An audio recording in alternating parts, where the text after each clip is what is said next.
4,000 বাদ দিলে থাকে কত? 6 লাখ টাকা থেকে 4,500 বাদ দানে 6,32,000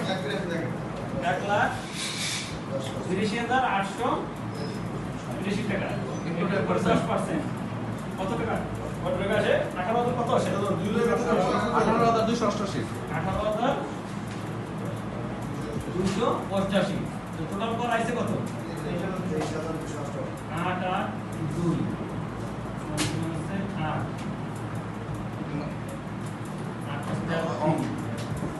মানে 23,280 টাকা আমাদের কর পরিশোধ করতে হবে। কিন্তু এইটাই কি করতে হবে? না এটাই করতে হবে না।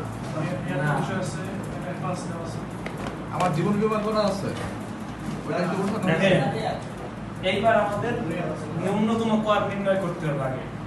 এখন আমাদের কি করতে হবে? ন্যূনতম কর নির্ণয় করতে হবে। তাহলে আমাদের এবার কি দেখেন আমাদের প্রথম 3.5 লক্ষ টাকার উপরে জিরো। এখন বের করতে হবে এটার উপরে। এখন বের করতে হবে এটার উপরে। আগে আপনাকে নিয়মিত কর নির্ণয় করতে হবে। নিয়মিত কর নির্ণয় করে আসে আমাদের কর আইছে কত? 23,288 নিয়ম অনুসারে। হ্যাঁ এবার আমাদের এইটার উপরে করতে হবে। কেন? কারণ ওইখানে আটটা তো সম্পদে আছে। দেখেন চারটার ভিতরে তিনটা কিন্তু উৎসেকর্তন করা আছে। একটা উৎসেকর্তন করা আছে? আছে একটা উৎসেকর্তন করা আছে? একটা কিন্তু উৎসেকর্তন করা নাই। এই যে চারটা ছিল আর্থিক পরিসংখ্যানে কয়টা ছিল? চারটা চারটার ভিতরে তিনটা উৎসেকর্তন করা আছে।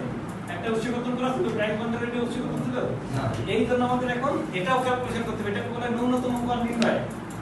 ন্যূনতম কর নির্ণয় আমরা করি।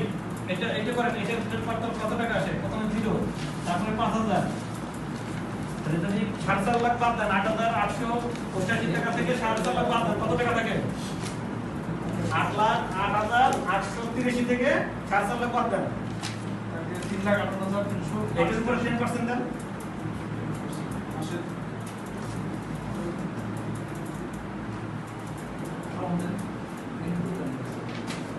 35,888 যোগ করলে কত আসে? 40,888।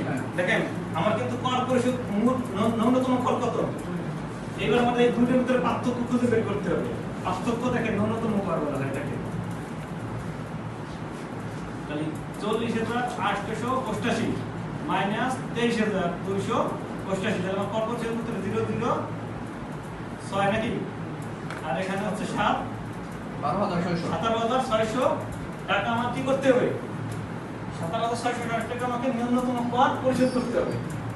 আর আপনার ই কর কত ছিল? রেগুলার ট্যাক্স রেগুলার ট্যাক্স কত ছিল?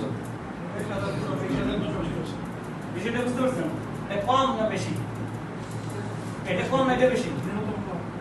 এটা কম না এটা বেশি? ওটা বেশি 23,000 টাকার সাথে আগে এইভাবে বের করে নিতে। যদি ন্যূনতম করের বেশি এটা হতো তখন এটা ধরতে হবে। এটা বেশি হয়ে যাবে বেশি হলে বুঝতে পারছেন?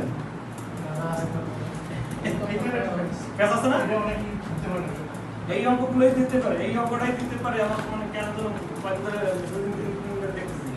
এখানে হচ্ছে 23,288 টাকা আমার কি দাঁড়াইছে? প্রতি অঙ্ক দাঁড়াইছে মানে গ্রোস কর দাঁড়াইছে এটা।